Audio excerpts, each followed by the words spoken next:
eventually going to be the one that comes online within the 10th minute mark, and that's where we're going to see a lot of this huge team fights potential. But naturally, it's going to be down to Forza and JPL to see what kind of tanks they will be picking, and how they're going to be able to open up the map, open up space, allow their teams to make the necessary rotations, especially towards the objective marks like the turtles, your lords, and the buffs. They definitely have to listen up to what Evos, or rather, they need to listen up to what the opponent teams are looking at. Kind of vice versa thing going on about. If they do not listen up, they do not adapt to the current situation, things are definitely going to be tough for them, especially this is a long journey of a best of 5. It's either going to be a minimum of 3 games or a total of max of 5 games. But you know what? Speaking of listening up, you guys better listen up to this little segue over here as we push everything over to the side of EPOS, because the GTW270 hybrid is one thing that you would want to listen to.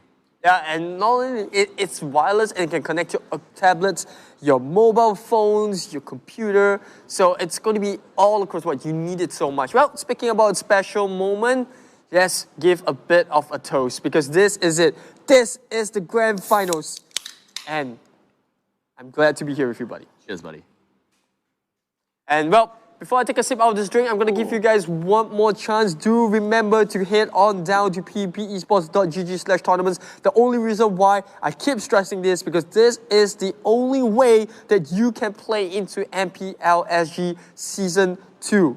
There is no qualifiers for that particular season, so only the top 2 winning teams who emerge from the PvP Esports qualifiers themselves will be automatically seeded into MPL Season 2. So I'm very excited for that. I'm definitely going to be looking out for these teams that are coming out. I know there's some teams that kind of missed the opportunity in this season's qualifiers, so that is your cue. Head on down to pvesports.gg/tournaments. But enough about the segues, enough about all the ad-libs. We are getting hyped up for what potentially could be the first champions of the MPL Singapore Season 1.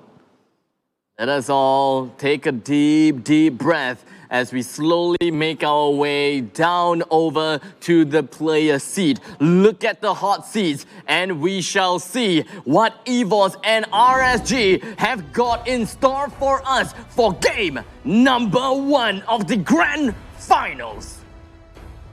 Evos SG going to be starting the bands off, and RSG going to be on the other side of the aisle. And I wouldn't be surprised if we do see a Selena band coming up first. And no, it is going to be a Matilda, one of the 8 heroes that I told to look out for. And well, no surprises there. Matilda, one of the hardy supports coming into the new season. Very meta pick. Very bursty lineup. Can kind of go for the tank item. So she kind of fulfills that tank role into later stages. But they're going to remove it. As RSG, they know they're on the second pick, so they want to force the bans onto the MMs. We talked about them targeting Potato's hero pool, and it is going to be the Bruno that's taken out. Bruno is the first thing that's been taken out. It does seem like we still have quite a bit of leeway, quite a bit of place to play around with, and I wouldn't be surprised if Granger is going to be the one that will be tossed into the banning pool as well, with a single support being tossed right in and a single marksman. Even Popol and Cooper has been eliminated by Evos SG, so no more pesky wolf driving himself into your face via the Popol surprise, or rather the Cooper surprise, as well as some traps. And speaking of the Granger, it does seem like RSG is working on their respect ban.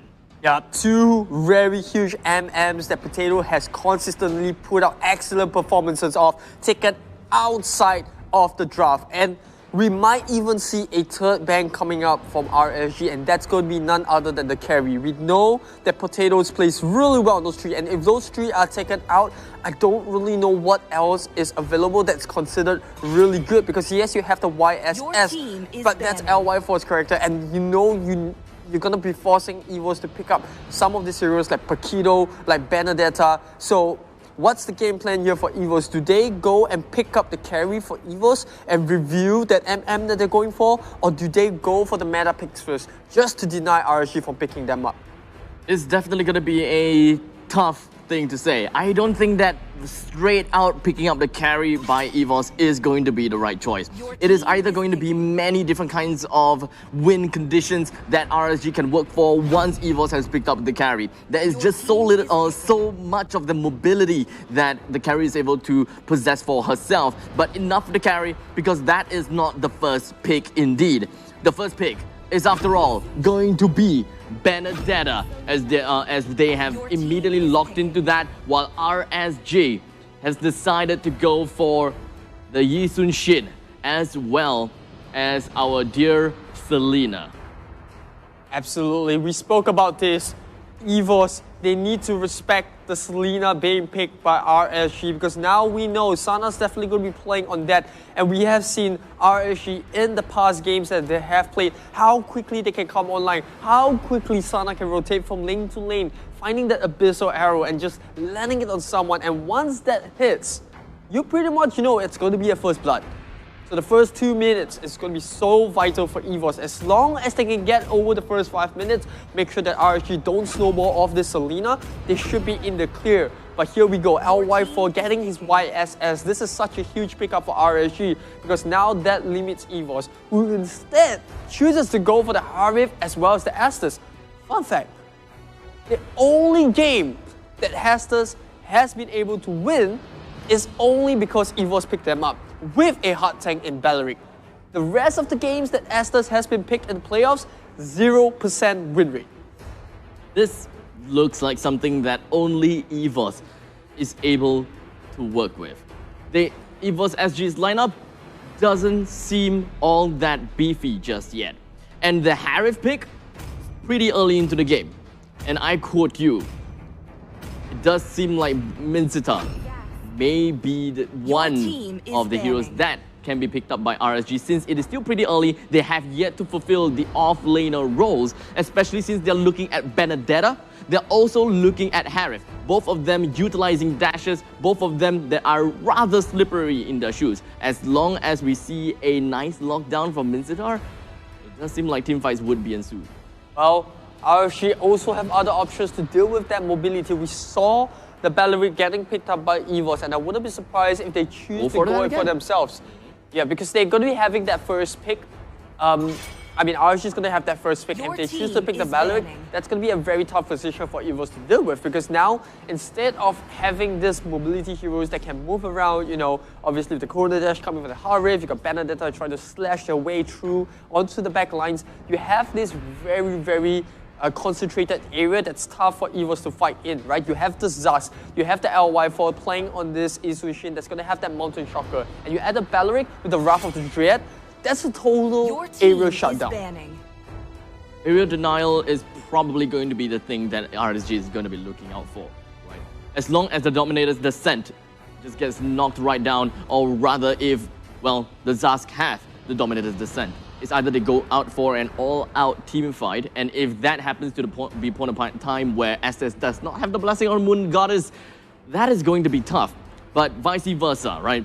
As long as there is no Dominator's Descent coming from RSG, Evos can push in whenever that they want. So both of these teams are very reliant on the timing, onto the numbers. Whoever gets caught out of rotation or gets caught out while they are in cooldown, that is probably going to be one thing that will start the spiraling of the snowball. You can see RSG going for the Baxia ban here. That kind of signals that there might be an Alice lined up. Angela is also available on the board. So these are the two heroes that can really help RSG beef up their front line, because you look at what they have now, they have a ton of damage coming up from the Zaz, you know, a bit of a poke coming up from LY4, a very bursty mage in the Selena. But what they need is a trusty front liner, someone that can really go in, you know, soak the damage. Yes, you have the Dominator's Descent, but that is not a reliable tank. That's just a weapon of tool to really have that power spike when he hits that level 4. So I think Evos here, they need to be very well aware of how they can deal with that backline, because at this point, RSG having a bit more control in terms of fight. And they're going to pick up that Cho, right? Someone that can lock down the Harith, someone that can also take Benedetta out of the fight. So I like this coming up from RSG. A very good reaction draft coming up to the first two picks of Evos.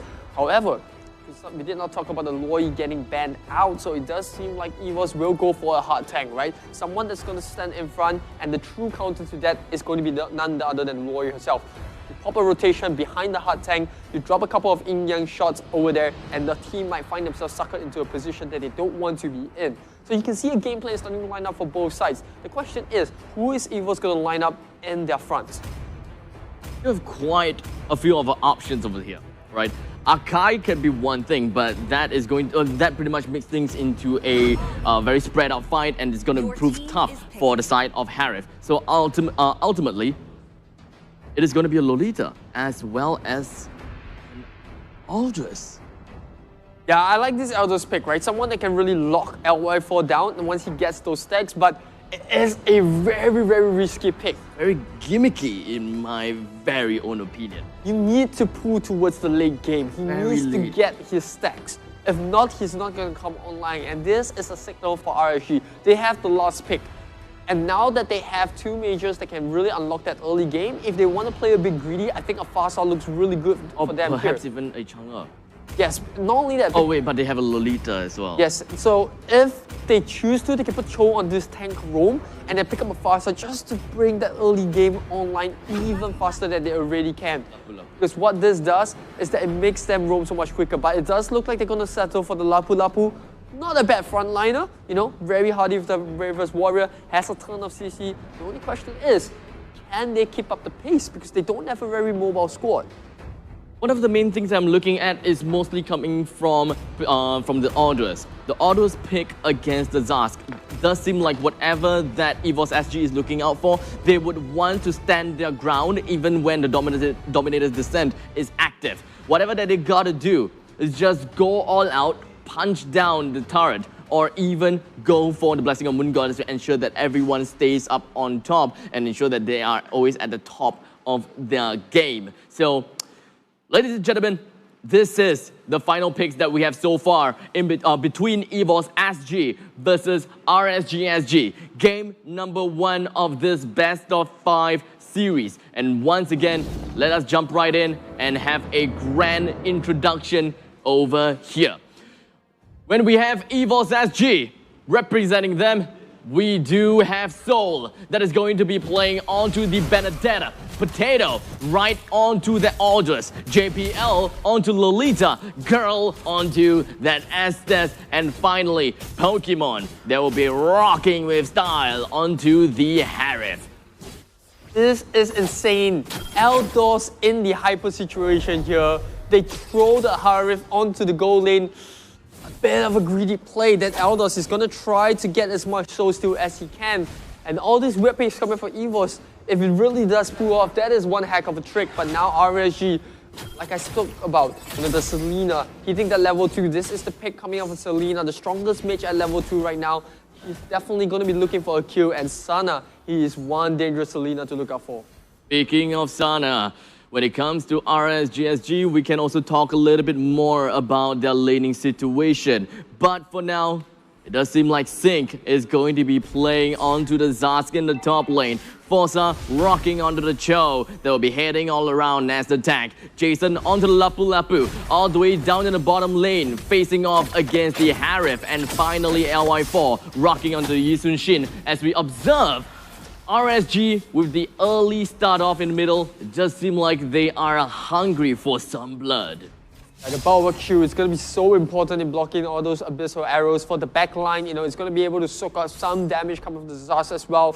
And hence why you see the Lolita going for the knockup. But Forza will bite back. This might be first blood. The multi-shocker comes up. And yes, it is going to be Sana that picks up the first kill onto that Lolita.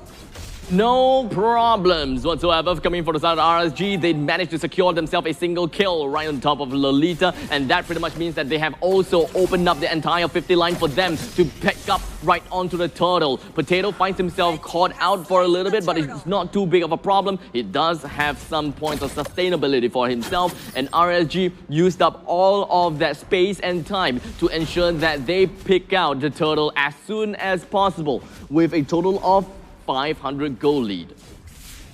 RSG now prioritizing the move onto top lane, so getting taken out with the stun. Will try to use the dash to get out of trouble, But here comes Potato. They're going to try to get Forza, who's out of position, but he manages to back out really good with the Chikundo. And now Evos starting to defend this tier 1 onto the top. RSG will have to back off. They don't really want to burn the Dominators descent over there onto the top lane, so they're going to buy some time. Meanwhile, Jason with the Bravest Warrior comes down to Potato, gets stunned out by the missile arrow as well. Is Potato going to go down here? Esther's trying to keep him alive with the Mobile Blessing, but it's not enough. And now RSG getting into the mojo. This is what they're familiar with. Sana on that Selena is just a danger man. A blessing of the Moon Goddess is not possible to keep them one man alive. Now that is gruesome. Potato just going down just like that. RSG, the burst potential is definitely not something that you would want to underestimate. And Evos SG right after that fight itself, it is a great testament to find out how things are going to be working out. As Jason with the Bravest Warrior, he does seem like he would definitely want to get himself away as we got Potato flying and soaring through the skies as he goes straight in with Chase Fate. But unfortunately, wrong target chosen. Would have been able to chase up onto Jason and perhaps get a soul steal onto him. I think the idea here was to try to take Sana out of the picture. I've been speaking a lot about Sana's Selena, and this is why you don't give him the Selena. 2 kills as of now, but look at how much space this has created for RSG. Speaking about RSG, coming down to the bot lane, Go caught out of position. He has JPL support. The rest of the team are here. Potato and Pokemon coming on the top lane. Sana, he's going to have to back off a bit. The Mountain Shocker comes up. That's going to push Evos back for a second. Meanwhile, mid lane, a bit of a tussle of their own. Benedetta against the Lapu Lapu. But more importantly, Evos starting up the turtle, dragging him to their own side of the jungle, but they don't feel too comfortable about taking this one. And it looks like RSG will force them to back off. Definitely going to be a potential coming from either side of these teams as they would want to capitalize on this turtle. A imminent 5 versus 4 while Benedetta goes for a side lane push down onto the top lane as Forza takes the initiation right on top of JPL. But they don't want to force any fight over here. Surprisingly, they managed to get themselves that single turtle and then back off to allow LY4 to farm up as much as he can in order to snowball a little bit further into the ranks and into the game. While Benedetta, pretty happy up in the top lane, getting themselves the first turret. Now we know how well Soul's Benedetta can be. We've seen him perform so well in day 1. And this is it. Benedetta just trying to buy more time for the rest of the team to farm up. Pokemon needs his items, the Elders needs his stacks. Meanwhile, JPL using the Bulwark Shield to just, soak up the damage coming off the Abyssal Arrow. And this is the good thing about Lolita, right? If you look at the heroes coming off the side of RSG, a lot of front-hitting heroes. You got LY4 playing the Isun Shin, you got Sana that's playing the Selena, and you also have Sing playing on that Zaz. And this is where Lolita is just good at, soaking damage with the shield without taking damage herself. And everyone else just going to be jumping around on top of Jason, but unfortunately, it does seem like Bravest Warrior will be able to get himself away. But unfortunately, Soul right in between, proxying things out. But it does seem like Jason and friends will be able to capitalize on all of that and bring Soul right down into the depths of hell with JPL up next into their kill contracts. The assassination from RSG is proving to be darn painful as Potato has secured another turret again. Evos SG, they have been focusing on objectives such as turrets, while RSG focusing on kills and objectives such as the turtles. Where top team shines. Even when you're losing, you try to get something on the map, and this is what Evos are doing. They know they don't have momentum on the side. RSG doing a splendid job at taking control of the map. And this is where Evos will have to back off. Tier 2 going to be down in a couple of seconds. That Zaz as well as the minion that he's summoning. It's just too much for Evos to deal with now. But we will have to wait because Potato, he's coming up online. We're talking about LY4 as well. Once Potato is able to get a nice dive in onto LY4, who's the one that can really be stopping him? It's a tough question to ask because LY4, he's been babysitted very well coming into the playoffs. And now you look at what RSG have to offer, right? It's a good setup though. Yeah, they just need to be able to protect this Isun Shin. But Jason jumping right in with the Bravest Warrior being one of the most important catalysts to get themselves a single or maybe a couple of kills. In the meantime, the Electro pops right up from Soul, but unfortunately wasn't able to secure him anything as he tosses his soul, literally, onto the side of RSG, granting himself yet another death to his name. RSG is pretty much putting Evos with their back against the wall. Things are definitely not looking good, especially with that power spike that we may see from LY4 because of the Blade of Despair. RSG here, they know that they're a bit of a timer. They can't let this game go on too late. That is where Eldos really start to shine. Yes, there are ways to counter the Eldos, but prevention is better than cure, and that's what RSG is exercising right now. They don't want to allow this game go on too late, hence why they're moving along the map. And talking about learn the map, they find a lone soul who could be in a bit of trouble. Electro pops up, but could it be enough? Yes, it is. Now RSG aware that their mid is getting pushed out. Jason might go down here. The last shot comes up in time for Potato, or rather Pokemon, to get the kill. Meanwhile, Sana and Forza still lingering around. They might have stayed too long for their comfort. The Abyssal Arrow will land on to go, but he's being surrounded by both the Lolita as well as Harif. And that's why RSG is going to back off. Meanwhile, they managed to pick up a tier 2 at the bottom lane. It is a great distraction that RSG have managed to put, right? A decent amount of players, 2 of them, into middle lane, buying time against 3 players from Evos, and they don't even dare. They wouldn't even want to go in onto either of these players, while LY4 as well as Sync, they're just focusing on bringing down the second tier turrets, and they've been grinding this over and over again from the top lane all the way onto the bottom lane. What's left when it comes to second tier turret is definitely going to be the middle lane, and that is going to be the next part of the objective that RSG is looking out for, something that we can definitely predict out. I can start to see Evos prioritizing the farm of Pokemon. They need this Harif to come online just to buy a bit more time, right? Blue buff given over to the Harif. Potato, he doesn't really need the blue buff. He needs the stacks, and this is why he's starting the split push. The beauty of picking up at the Eldos, yes, it's very late game. Smash coming in from the Lolita, stuns 2 members out, but is it enough though? So coming on the backline as well. They might be able to remove LY4, one more hit to do the trick, but it's not enough. Meanwhile, Evos focusing on Jason. They pick up 1 kill. Forza might just drop next. RSG, 3 members alive, but they're really, really low. Is this the trigger for Evos to pick up the Lord? That was a lot of things going on, and let's break it down for a little bit. As RSG, they have a couple of players that worked on with the Truncheon, Wind of Nature. They have got that covered. LY4 got a Wind of Nature, and I believe that Sync has gotten it himself with the Truncheon. They know that they are definitely going to be one of the priorities when it comes to Evos SG's orders, and thus they are well prepared. As long as they pop that right up in time, then Potato is just going to be sending himself right into the heart of RSG, only for him to blink and die. Look at that, Potato instantly diving in for LY4. The stun comes up. The bulwark will block a lot of damage coming up from the side of Jason, but he's just overwhelmed by these 4 members coming. Evos, they switch target, they quickly remove Forza off the map, and by the time they remove Soul, they are so low they cannot go back in for the re-engage, and that is what Evos have been looking for. Time bought on this Harif as well as Eldos, and I'm afraid for RSG because this is where Evos might pop off. Although you mentioned they have taken countermeasures against the Eldos. They bought the Wind of Truncheon, they bought the Wind of Nature, but there's an Eldos after all. Wind of Nature can only block out for 2 seconds, and that is so important. If, Potato might go for a throw here. He might go for a Wind of Nature himself. That might work. Wouldn't be surprised. That might work. I wouldn't be surprised indeed.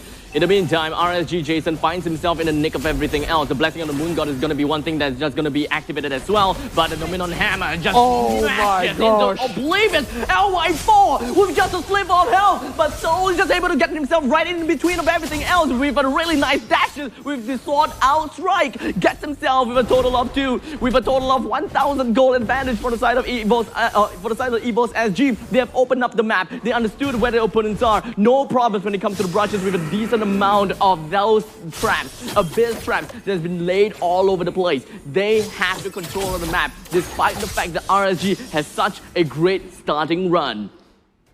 Look at that, so just pulling out the moves right now, jumping around the Lapu Lapu, dancing around the Cho, and RSG, they know that Evos, they want to start this Lord fight, but look at So, chasing them away single-handedly, and Forza, no choice but to reroute around. Sana, once again, finding his Abyssal Arrow blocked out by the bulwark, and Jason, oh, he goes in a little bit too early, he's the first one to go down. Tick-tock, the clock will run out, and the backline comes in. Sing will remove one off the bomb, but is it enough? No, it's not. LY4 gets bursted into flames, but Sing still trying and use the Dominator's Descent to do one sort of damage that he can, and both will take 2 apiece. But it is the carries of Evos that's still alive. Will they be greedy enough? Will they go for the Lord? It looks like they're tempered, but Potato going on to the top lane right now, kicked out by Forza. Oh, the way of the dragon pushes out of the back line, but here comes the rest of Evos. Go, the Summon Force comes out from Pokemon as well, but RSG, they can't take this fight and they will have to back off. Waves pushing into the middle and the bottom lane. Yet another turret destroyed, yet another objective that is going to be guaranteed by the side of Evos SG. But is it going to be really? Because it does seem like the rest of the members coming from RSG, even though the Bravest Warriors are currently being activated, the Zaman Force is unavailable for the picking as well. And here we go, Mountain Shocker, Forza goes right in, way on the dragon, but everyone else is all over the place, and it does seem like Forza just going to be focusing down on the Potato, ensuring that he doesn't get anywhere closer to the opponent's side. But Soul is going to be the one thing that Sync wants to get themselves right into the opponent's side, and Potato gets one, and here we go, a double, maybe a triple, but no, he can't take him down, coming in from the side of Sara. Where is Lolita? We do not see any part of the Bulwark Shield that MPL is able to deliver for himself. Sync currently with low HP, but the Abyssal Trap, Abyssal Arrow, none to be taken. JPL still A-okay, but how we go? The way on Dragon, run JPL, Sync gets one, another unstoppable, right to his spree, 10-12, and RSG is getting themselves right back on track, and perhaps even getting themselves back in the momentum and controlling down onto the map, as the Lord is definitely within into their vision and something that they would want to see. This is the value of Go playing on that Estus. The instant that Estus goes down, Evos loses so much of the sustain that they had in the previous team fight. And yes, you do have Potato soaking up so much damage, coming in with the shield, smashing and pounding everyone to the ground. But it wasn't enough. RSG managed to outlast the fight, even without LY4 in it. But here we go, the next Lord becoming a very important objective. In fact, the first Lord has yet to be taken. It's already evolved into an Enlightened Lord. So it's going to be a huge objective for both of these two teams. Sync is still holding on to his Dominator's Descent. Evos SG probably going to get themselves closer. Forza is just going to be getting himself right into the opponent's lines, but it doesn't seem like Pokemon, he will be able to get an easy kill right on top of Sync. The Dominator's Descent pumps right off. Bottom LT lane down, bottom lane's down, 2-person in, Lapu Lapu versus the Orders. Doesn't seem like it is going to be a 1v1 after all. It's gonna seem like a 1v3. Way on the dragon, right on the Potato. He goes down, the baby does not. Oh, He's closer. He's gonna win. He's still got a contract. It's okay. Jason Dubsink, he's gonna all the way home. Bottom lane, middle lane, they're all completely barren. Forza is still trying to get himself right back in the lane. But unfortunately, this thing is going to be the big part of the lane. And he is going to be the one who may go down next. We've got the Summon Force focusing down on the core, and everything else. Evos SG takes the game down to the core like that easily, as they manage to get a really nice split push in. Potato soaking all the damage at bot lane, and then comes JPL out of nowhere, smashes everyone to the ground with the Nominal Blast, and that was all it took. The signal has been raised. Zaman Force goes in, the opening coming out for Pokemon, and that is what is so dangerous about Evos. We all knew that RSG was on timer. They knew they were on a timer. They had the Selena, they had the bigger power spike coming into the mid game, but they were just not able to find the team fights. So much sustain coming up from the lineup of Evos. You have this Zaman Force, the life steal coming up from the side of Potato, and the sheer number of damage that he took. I'm really interested to see who's the setback. Is it the Lolita?